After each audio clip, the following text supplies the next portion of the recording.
Hey, welcome back! This is the Space Between YouTube series, in which we're exploring the space between the Hebrew and the Christian scriptures. Except now, we're no longer in the space between, as we are thoroughly implanted in the New Testament era. Last week we talked about King Herod the Great, the final king of the Jews. Well, mostly final, but we'll get to that later. This guy was this paranoid, violent megalomaniac who was also really good at schmoozing with the Romans in charge and having these massive building projects that would change the landscape of Judea for, well, until now even. Now, this guy, he had 10 wives that we know of and at least 14 children that we know of. They didn't really keep great track of all of the female children. And many of these children and wives were either imprisoned or executed or disowned or kicked out, or he was not the best dad, as you can imagine. And towards the end of his life, he changed around his will. He revised this document so many times that it gets kind of hard to figure out what he actually wanted to do with the kingdom after he died. And it also gets super confusing for historians because, well, and just anyone really who's reading it, because some of Herod's children were actually named Herod, whereas other children took the name Herod as a title. Similarly to the way that, Caesar would be a title, they just turned Herod from a name into a title. So you've got all these Herods running around, and a lot of them, their names aren't even Herod. So when you're reading the New Testament and you read about a King Herod, you could be hearing about any number of them. I think there's four different King Herods in the New Testament. I might be getting that wrong. There's a lot of King Herods in the New Testament. So I want to break it down for you, okay? Because in 4 BC, Herod finally died after a 35-year reign, and it wasn't pretty. He wasn't a good guy, so historians didn't give him a very good death. This is how Josephus describes his death, on a side note. After this, the distemper seized upon his whole body and greatly disordered all of its parts with various symptoms. For there was a gentle fever upon him. A gentle fever, isn't that nice? And an intolerable itching all over the surface of his body, and continual pains in his colon, and dropsical turnouts on his feet, and an inflammation of the abdomen, and a putrefaction of his private parts, that produced worms. Besides which, he had a difficulty of breathing upon him, and he could not breathe but when he sat upright, and had a convulsion of all his members. And even then, he still tried to live for a while afterwards. This guy was the worst. But in 4 BC, he finally died. And in his final will, he split up his kingdom into 3 parts for his three of his favorite children to rule over. And I'll give you a brief overview of these people. Philip ruled over the northeastern region, and he will have no impact on the New Testament. So, one less name we have to think about. Forget Philip altogether. The next one was Herod Antipas. This is the one who ruled over Galilee and Perea. This is the guy that beheads John the Baptist because John the Baptist spoke out about the fact that he stole Philip's wife or someone's wife. He stole someone's wife and then was enamored with his daughter and sister, brother, aunt, uncle. They're all related. They all married each other, and it gets very confusing. This is also the guy that during Jesus' trial they bring before him because he's from Galilee, and so he's under Herod's jurisdiction, and Jesus refuses to answer any of his questions. That's this guy, Herod Antipas. More on him another day. In Judea, Samaria, and Idumea. So this is the biggest chunk of the kingdom. This is where the majority of people are, where the majority of the commerce is. This is the important part of the kingdom. This goes to his son, Herod Archelaus. And Herod ordered in his will that Archelaus would be given the title of king after him. The other ones would be tetrarchs, but he would be the king. And at Herod's death, there was a whole bunch of civil unrest in Jerusalem because there was this whole thing I mentioned last week where they tore down this golden eagle that Herod put on the temple, and then Herod had all these people killed and these beloved teachers and young men and really overreacted in the way that Herods generally do.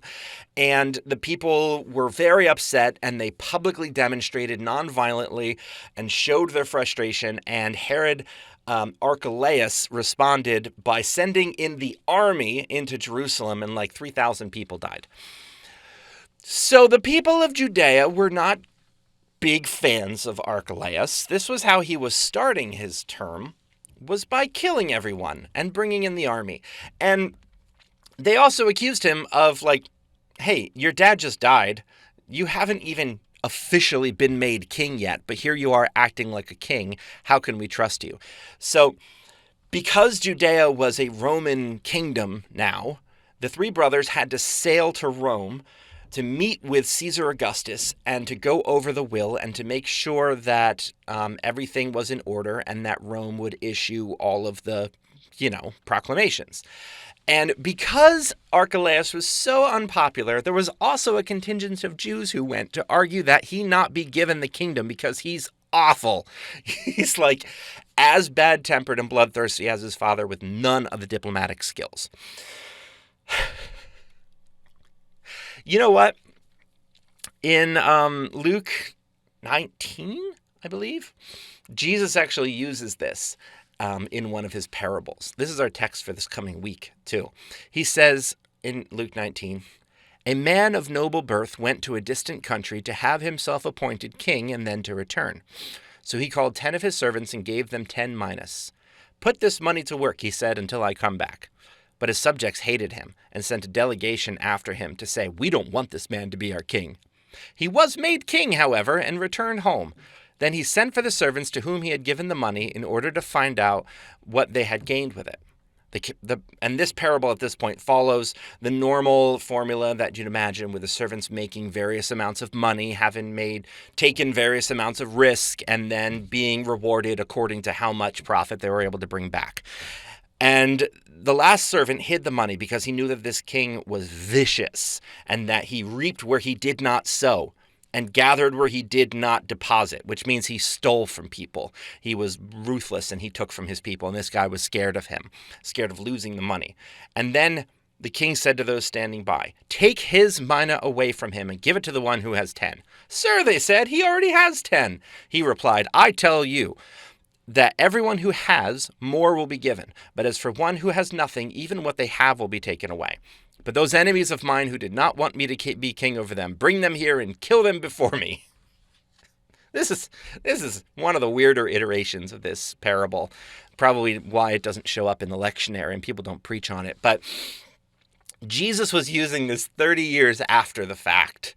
But people still knew what he was talking about. Imagine, if you will, I started a parable with, there once was a president that was so paranoid that he paid burglars to sneak into the opposition's headquarters and steal, right? You know exactly who I'm talking about at that point.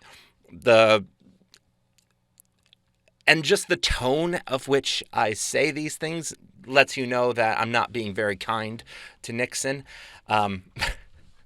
And so this is both a lesson in Jesus about being faithful with what you have, which is typically how we preach it, but it's also giving an opportunity to just take a jab at the Herodians, because as we said last week, Jesus is supposed to be presented in the Gospels as the anti-Herodian, that Herod is the king of the Jews in the way that humans do kingdoms, and Jesus is the king of the Jews in the way that heavens do kingdoms. And so Jesus takes a couple of opportunities, actually. He calls one of the Herods a fox, and he says, "I'll do what I want to do. This guy has no power over me." Like, Jesus does not get along with the Herodians at all. And to be fair, Archelaus is so awful that he only lasts 10 years in the position.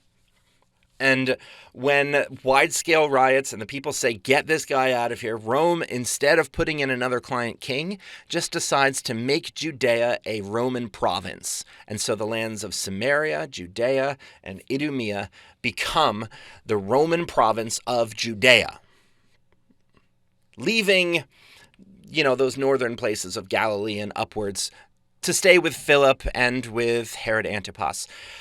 But Judea, Samaria, and Idumea, where all the people and the money are, that becomes a Roman province. And now, it would stay a Roman province throughout all of Jesus's life. And so this is kind of important about who is in charge of Judea at this point. So at this point is 6 AD, and this is the newly formed Roman province of Judea. And Caesar Augustus orders a decree that a census be taken under the supervision of the governor Quirinius. But wait, I hear you saying from across the internet, didn't you say 6 AD? Isn't this in the Christmas story? Don't we read about this every single Christmas in Luke? Isn't this the reason why Mary and Joseph have to leave Nazareth and go down to Bethlehem to be counted in his ancestral homeland? And Mary has to have the baby in a stable and all of that? Yeah, this is that same census. And it is kind of a historical problem for people who hold to biblical inerrancy, as in that there's no errors in the way that the stories in the Bible are portrayed, no factual errors anyway, because this census was pretty clearly recorded in multiple sources. Luke is kind of the only source that puts it much earlier. And like we said before, Herod had this sweetheart deal with Rome where there were no Roman taxes in Judea. And so if there was no Roman taxes, then there'd be no reason to have a Roman census. And Herod is clearly very alive when Jesus is born. And we know pretty clearly that Jesus was born roughly the time that Herod died. Also, if Mary and Joseph were living in Galilee, then they would be under Herod Antipas's rule. And when the census came, it wouldn't affect them, because they didn't live in the jurisdiction of Judea. And so it's kind of two strikes against Luke's narration. So what gives? Well, my wife told me, don't you ruin Christmas.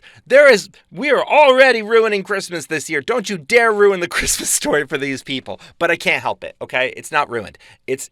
We just need to look at the story a little bit differently, I promise, okay? The Gospel of Luke was written in about 85 AD by Luke, who was a physician probably from somewhere in Syria. And everything in his gospel is secondhand. He's a pretty good reporter. He's talking to a bunch of sources. He didn't see any of this. And so he's piecing together the truths, the facts, and he's trying to create a narrative that makes sense. And so we know that Jesus was born in Bethlehem and he grew up in Nazareth. So he's got that Judean and Galilean life in there. And so there has to be a way that he has both of those in the story. And we know that there was a census, and we know that it caused a ton of chaos in that time period. And okay, that's fine. So in Luke, there's a census, and they have to travel from Nazareth to Bethlehem, where there's no room, and Jesus is born in a stable, and then shepherds come and visit. And then they take Jesus to the temple to be dedicated and circumcised, and that's where they meet two prophets. They prophesy over Jesus, and then they go home to Nazareth. That's the story in Luke. In Matthew, they're already living in Bethlehem when Jesus is born somewhat uneventfully at home. And sometime later, the Magi visit, and Herod overreacts, ordering the death of all the baby boys in Bethlehem. So the family runs away to Egypt, where they stay until Herod's death. But because Archelaus is a total train wreck, they move to Galilee instead, where they're out of his reach, and they're with the much more even-tempered Herod Antipas. So when we tell the Christmas story in church, we typically squash those two stories together, and we imagine that they both happened. But just in terms of their own internal timelines, they can't both have happened the way that they're described. I mean, the timelines don't match up. They don't fit, even without knowing the date of the census, they don't fit together. But certainly, I'm not the first person to notice that. Certainly the people who put together the canon noticed that these two birth narratives were in conflict with each other and that they couldn't both be factually correct.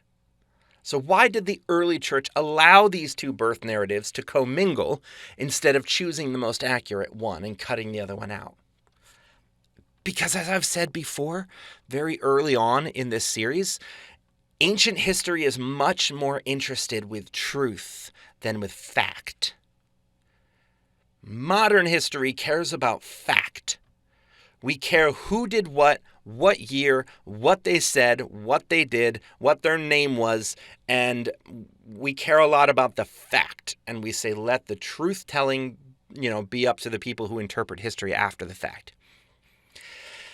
That's a modern illusion, and it's not even all that accurate. All you have to do is study an American textbook to know that the facts are not always the actual facts of history.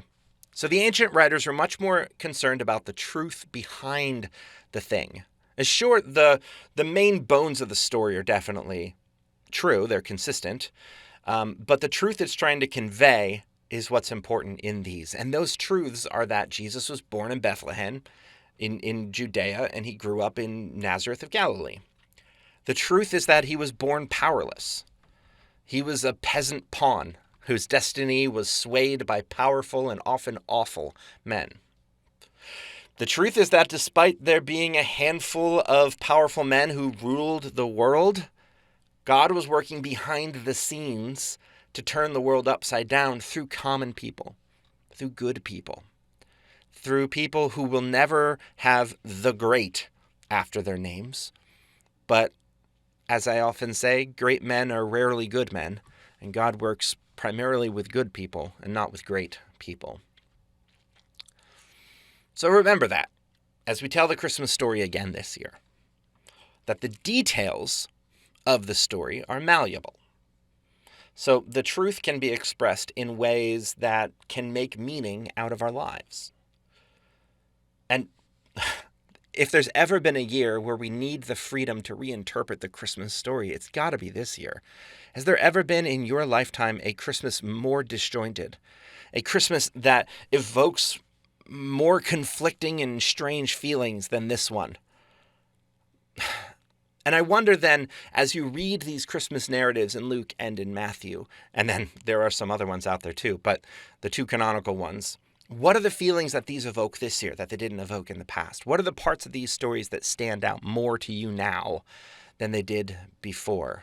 I wonder. And as we go through this Christmas season, I'm sure that we're going to find new ways that the story is being redefined. And I'm really excited to hear them and to talk with you, hopefully on a Thursday over Zoom. Speaking of what's coming down the road in a week or two, you know who was definitely not a fan of the census under Quirinius? A man named Judas of Galilee. This guy, Judas of Galilee, is about to start an armed uprising in the name of Jewish freedom and independence from tyranny. He will evoke the spirit of Judas Maccabees and that revolt that gave them freedom from the Seleucids. They will try to conjure up that same spirit, to catch lightning in a bottle once again, to free their people in the Messianic age, to bring about the age of God, and will do so and cause all kinds of chaos and tumult that will directly affect Jesus. This Judas fella, his followers then start this sect called the Zealots. There's a splinter group called the Sicarii. Jesus has a zealot in his 12. And the ideologies of this revolutionary group will shape the next 100 years pretty dramatically, will possibly lead to Jesus' crucifixion, and then later the destruction of Jerusalem and the scattering of the church throughout the entire world. So it's kind of a big deal, kind of an important story for understanding the New Testament. But, well, we don't have time today, so you'll have to check back again next week. I'll see you then.